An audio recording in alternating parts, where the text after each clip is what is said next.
जो आज हम बात करने जा रहे हैं अणुओं की ज्यामिति के बारे में और सहसंयोजक यौगिकों की अणुओं की ज्यामिति। तो सहसंयोजक यौगिकों के अणुओं की ज्यामिति के लिए हमारे पास दो प्रकार के सिद्धांत होते हैं। पहला है BACPR और दूसरा है अणुओं में संकरण। तो सबसे पहले हम बात करेंगे BACPR। लिखें आप BACPR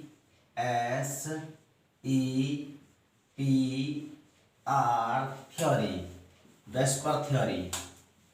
इसका फुल फॉर्म क्या है बेटा? फुल फॉर्म रहेगा valence shell electron pair repulsion theory. Valence shell electron pair repulsion theory, valence shell electron pair repulsion theory. अब आप देखें इसमें कि देखो संयोजी कॉस इलेक्ट्रॉन प्रतिकर्षण सिद्धांत। संयोजी कॉस, बैलेंस शेल में संयोजी कॉस और संयोजी कॉस में पाए जाने वाले इलेक्ट्रॉन, संयोजी कॉस इलेक्ट्रॉन। पेयर का मतलब होता है युग्म और रिपल्सन यानी प्रतिकर्षण, प्रतिकर्षण। और थ्योरी की आप बात करें तो सिद्धांत, थ्योरी की बात करें तो सिद्धांत, तो प्रतिकर्षण सिद्धांत। ये हमारे पास क्या है? BACPR थ्योरी है। सबसे पहली बात आती है BACPR थ्योरी को किसने दिया? तो जिलेस्पी एंड नायहॉम। इसे जिलेस्पी एंड नायहॉम द्वारा प्रस्तावित किया गया, प्रस्तावित किया गया। तो देखिए बच्चों, होता क्या है, कोई भी सहसंयोजक अणु होता है तो सहसंयोजक अणु, मान ले हम जल का अणु ही मान लें H2O। तो कोई भी सहसंयोजक अणु होता है उसमें दो प्रकार के तो एटम होते हैं। एक तो होता है केंद्रीय परमाणु, सेंट्रल एटम। क्या होता है? दो टाइप के एटम होते हैं। एक होता है सेंट्रल एटम और बाकी बचे होते हैं वो सराउंडिंग एटम, यानी कि उसको घेरने वाले परिधीय परमाणु। ठीक है, दो प्रकार के परमाणु पाए जाते हैं। उसके केंद्रीय परमाणु के अंदर दो प्रकार के इलेक्ट्रॉनों के जोड़े होते हैं। कितने प्रकार के इलेक्ट्रॉनों के जोड़े होते हैं? दो प्रकार के। एक तो बॉन्ड पेयर्स जो बंध बनाने में भाग लेते हैं, और जो लोन पेयर्स जो बंध बनाने में भाग न लेकर के वैसे ही और इसी तरह से जोड़ों में पड़े रहते हैं। तो बॉन्ड पेयर्स की आप बात करें तो ऑक्सीजन और हाइड्रोजन परमाणु के बीच में जो बंधन के लिए उत्तरदायी दो इलेक्ट्रॉन हैं, ये दो इलेक्ट्रॉन, इनको हम बॉन्ड पेयर कहेंगे। और इस ऑक्सीजन और हाइड्रोजन के बीच में ये दो इलेक्ट्रॉन हैं, वो बंधन के लिए उत्तरदायी है, इसलिए इसको बॉन्ड पेयर कहेंगे। तो या तो दो इलेक्ट्रॉनों को डॉट डॉट से दर्शाओ या फिर आप इनको डायरेक्ट एक लाइन से दर्शा दो। तो बॉन्ड पेयर्स को हम जनरली लाइन से ही दर्शाते हैं। बंधी इलेक्ट्रॉन युग्म को हम किससे दर्शाते हैं? सिर्फ लाइन से। तो इनको बोलोगे आप बंधी इलेक्ट्रॉन युग्म, बंधी इलेक्ट्रॉन युग्म, बॉन्ड पेयर ऑफ इलेक्ट्रॉन्स। और जो बंधन में भाग नहीं ले पाए हैं, अष्टक पूरा करना होता है, जैसे अपन बात करें तो 2, 2, 4, 2, 6 और 2, 8, इनको हम क्या बोलते हैं? Non bonding electron, non bonding electron pair, या फिर ये कहिए आप loan pair of electron, loan pair of electron, यानी कि एकाकी इलेक्ट्रॉन युग्म, एकाकी इलेक्ट्रॉन युग्म। एकाकी इलेक्ट्रॉन युग्म क्यों बोला है? एकाकी मतलब केवल एक पर, एक परमाणु पर ही जोड़ा है ये, और ये दो परमाणुओं के बीच में जोड़ा है, तो इसको एकाकी नहीं बोला, इसको एकाकी बोला गया है। तो एकाकी इलेक्ट्रॉन बोला। और बंधन में भाग नहीं लिया इसलिए नॉन बॉन्डिंग इलेक्ट्रॉन, अबंधी इलेक्ट्रॉन युग्म, अबंधी इलेक्ट्रॉन युग्म भी कहते हैं। तो एकाकी इलेक्ट्रॉन युग्म का दूसरा नाम क्या हो गया? अबंधी इलेक्ट्रॉन युग्म। और जो बॉन्ड पेयर है बंधी इलेक्ट्रॉन युग्म, इसका तो सिर्फ एक ही नाम है बंधी इलेक्ट्रॉन युग्म, लेकिन उसके दो नाम है, लोन पेयर ऑफ इलेक्ट्रॉन या नॉन बॉन्डिंग इलेक्ट्रॉन पेयर। तो ये बात क्लियर हो गई। अब इसमें क्या होता है, अणु की ज्यामिति कैसे निर्धारित होती है? तो अणु की ज्यामिति निर्धारण में इन दोनों प्रकार के इलेक्ट्रॉनों का योगदान होता है। अणु की ज्यामिति निर्धारण में क्या होता है, इस दोनों प्रकार के इलेक्ट्रॉन युग्मों का योगदान होता है, लोन पेयर का भी और बॉन्ड पेयर का भी। भाई ये कैसे रहना चाहते हैं, सबसे से ज़्यादा दूरी अपनी एक्वायर करना चाहते हैं, जिससे कि अणु की एक निश्चित ज्यामिति निर्धारित होती है। तो अब इसको समझते हैं कैसे कि केंद्रीय परमाणु के, लिखें, केंद्रीय परमाणु के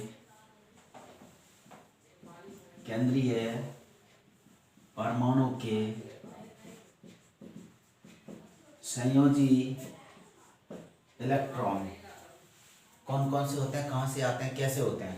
तो केंद्रीय परमाणु के संयोजी इलेक्ट्रॉन स्वयं के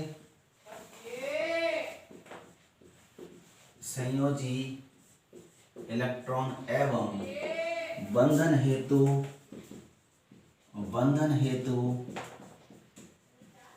अन्य परमाणुओं से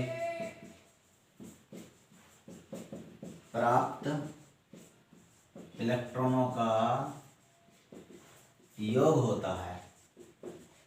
यानी कि संयोजी कोश में टोटल इलेक्ट्रॉन कितने होते हैं, कहाँ से आते हैं? तो जैसे अपन ऐसे बात करें कि ऑक्सीजन परमाणु है, उसके खुद के संयोजी कोश में 6 इलेक्ट्रॉन हुआ करते हैं, लेकिन संयोजी कोश में जब ये यौगिक बनाता है तो इसमें 8 इलेक्ट्रॉन होते हैं। तो 2 कहाँ से आ जाते हैं, एक हाइड्रोजन आया तो उसके साथ का जो इलेक्ट्रॉन है वो इसके साथ बंधन कर लिया, दूसरा हाइड्रोजन आया उसने भी इसके साथ बंधन कर लिया। अब संयोजी कोश में कुल इलेक्ट्रॉन कितने हो गए, ये हाइड्रोजन वाले इलेक्ट्रॉन भी इसने अर्जित कर लिए, तो टोटल 8 इलेक्ट्रॉन हो गए। तो यानी कि सहसंयोजक यौगिक जो होता है उसके केंद्रीय परमाणु के संयोजी कोश में कुल इलेक्ट्रॉन कहाँ से प्राप्त होते हैं? तो उसके संयोजी कोश में इलेक्ट्रॉन हमें खुद के स्वयं के संयोजी कोश के इलेक्ट्रॉन और बंधन में भाग लेने वाले अन्य परमाणुओं से अर्जित इलेक्ट्रॉन का योग होता है। तो BSEPR थ्योरी का पहला पॉइंट यही है क्या, कि संयोजी कोश में कुल इलेक्ट्रॉन कितने होते हैं या कहाँ से आते हैं? तो कुल इलेक्ट्रॉन आपके होते हैं कहाँ से, खुद के स्वयं के संयोजी इलेक्ट्रॉन और बंधन हेतु प्राप्त अन्य तत्वों के या अन्य परमाणुओं के इलेक्ट्रॉन का योग होता है।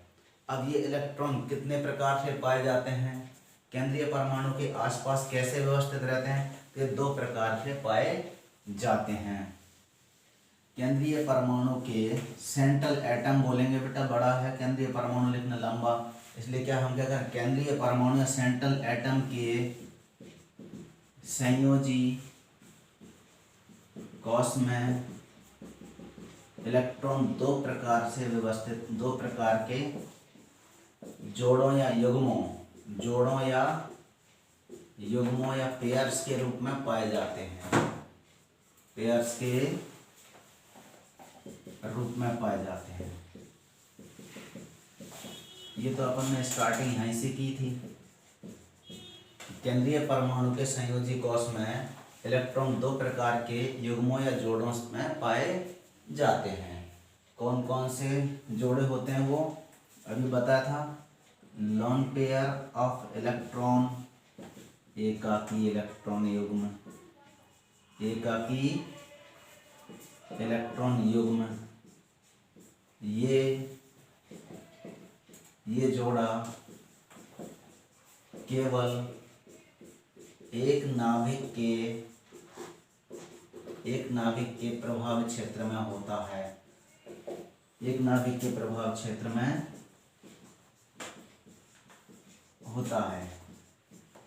और बॉन्ड पेयर ऑफ इलेक्ट्रॉन, और इसका दूसरा नाम क्या बताया था बेटा, लोन पेयर ऑफ इलेक्ट्रॉन का non bonding electron pair, non bonding electron pair, अबंधी इलेक्ट्रॉन युग्म, अबंधी इलेक्ट्रॉन युग्म। दूसरा बॉन्ड पेयर ऑफ इलेक्ट्रॉन, बंधी इलेक्ट्रॉन युग्म, बंधी इलेक्ट्रॉन युग्म, ये युग्म दो नाभिकों के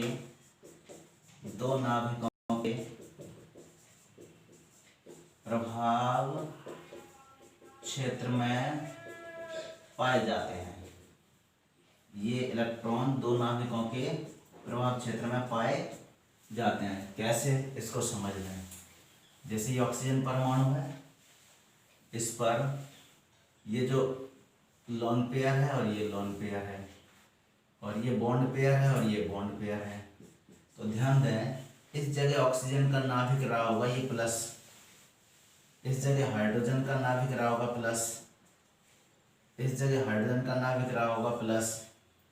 तो जो ये इलेक्ट्रॉन का जोड़ा है तो सिर्फ इससे आकर्षित हो रहा है, ये जोड़ा है इलेक्ट्रॉन का वो सिर्फ इस ऑक्सीजन के नाभिक से आकर्षित हो रहा है। ये इलेक्ट्रॉन का जोड़ा है, इधर भी आकर्षण इधर भी आकर्षण, दो नाभिकों के प्रभाव क्षेत्र में। यहाँ का इलेक्ट्रॉन का जोड़ा वो ऑक्सीजन के नाभिक की ओर आकर्षण और हाइड्रोजन के नाभिक की ओर आकर्षण, तो दो नाभिकों के प्रभाव क्षेत्र में। तो लोन पेयर केवल एक नाभिक के प्रभाव क्षेत्र में होते हैं, और बॉन्ड पेयर जो होते हैं, कौन से, ये बॉन्ड पेयर, वो एक और एक दो नाभिकों के प्रभाव क्षेत्र में, एक और एक दो नाभिकों। तो यहाँ पे जो पेयर है वो इस ऑक्सीजन के नाभिक और हाइड्रोजन के नाभिक के, यहाँ पे जो इलेक्ट्रॉन पेयर है वो ऑक्सीजन के नाभिक के और हाइड्रोजन के नाभिक के, दो नाभिकों के प्रभाव क्षेत्र में है। तो यही बोला कि बॉन्ड पेयर बंधी इलेक्ट्रॉन युग्म होते हैं, ये युग्म दो नाभिकों के प्रभाव क्षेत्र में पाए जाते हैं। और लोन पेयर केवल एक नाभिक के प्रभाव क्षेत्र में, एक परमाणु के प्रभाव क्षेत्र में पाए जाते हैं। तो ये बात नोट कर लें, समझ लें। इसके बाद इसकी वजह से क्या असर पड़ता है, क्या प्रभाव पड़ता है, उस चीज को आप देखें। इस प्रभाव क्षेत्र की वजह से क्या इफेक्ट पड़ता है, ये आपको देखना होगा ध्यान से। तो देखिए कैसे, कौन पास में होगा कौन दूर होगा, ये चीज का डिसीजन। तो देखो, ये ऑक्सीजन है, मान लो ये हमारा H है और ये हमारा H है। तो देखिए, ये लोन पेयर है और ये लोन पेयर है, ये केवल एक नाभिक के प्रभाव क्षेत्र में, यहाँ H जो है उसका नाभिक है, यहाँ H है उसका नाभिक है। यहाँ का जो इलेक्ट्रॉन पेयर है वो दो नाभिकों, इधर भी और इधर भी।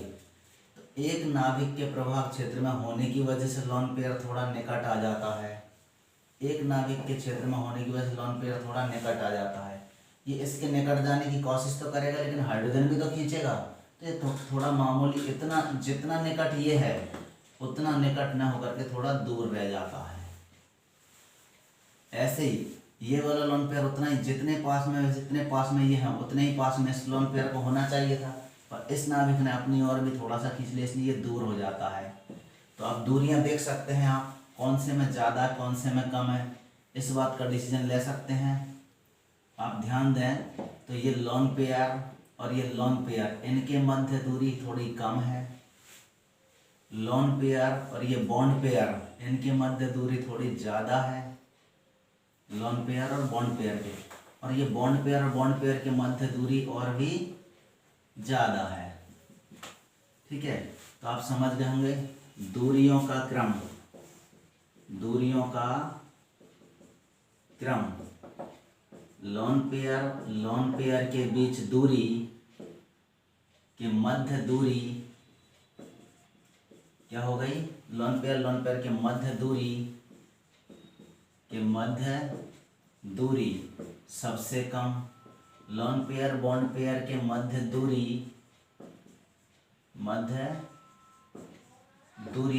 थोड़ी क्या हो गई, ज़्यादा, और बॉन्ड पेयर के मध्य दूरी सबसे ज़्यादा। और आप जानते हैं कोई भी बल लगता है वो दूरी के व्युत्क्रमानुपाती या दूरी के वर्ग के व्युत्क्रमानुपाती होता है। इलेक्ट्रोस्टैटिक फोर्स, स्थिर विद्युत आकर्षण या स्थिर विद्युत प्रतिकर्षण जो भी लगता है वो क्या होता है, दूरी के वर्ग के व्युत्क्रमानुपाती। ज़्यादा दूरी तो कम बल और कम दूरी तो ज़्यादा बल। तो इनमें क्या है, इलेक्ट्रॉन पेयर में सेम नेचर के हैं, नेगेटिवली चार्ज हैं, इस वजह से प्रतिकर्षण होगा। तो प्रतिकर्षण की मात्रा क्या होगी, जहाँ दूरी कम वहाँ प्रतिकर्षण ज़्यादा, जहाँ दूरी ज़्यादा वहाँ प्रतिकर्षण कम। तो ये तीसरा पॉइंट, तो दूरियों का क्रम और इलेक्ट्रॉन युग्मों के मध्य प्रतिकर्षण की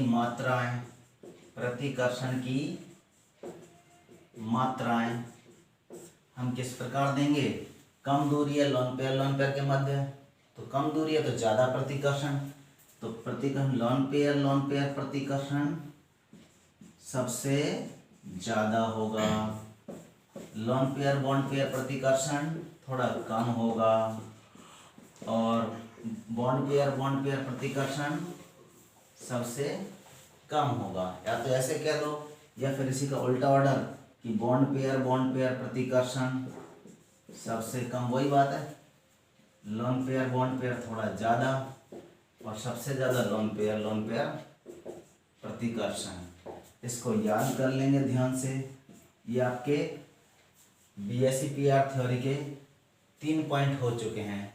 कैसे, पहला पॉइंट आपका था कि कितने प्रकार के इलेक्ट्रॉन युग्म होते हैं और संयोजी कोश में टोटल इलेक्ट्रॉन कहाँ से आते हैं।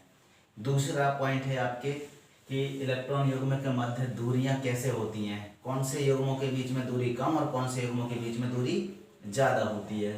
तीसरा, प्रतिकर्षण की मात्राओं का क्रम क्या है। अब इन प्रतिकर्षण की मात्राएं किसी अणु की ज्यामिति को कैसे निर्धारित करती हैं, इस बात का डिटेल डिस्कशन हम नेक्स्ट लेक्चर में करेंगे। Thank you.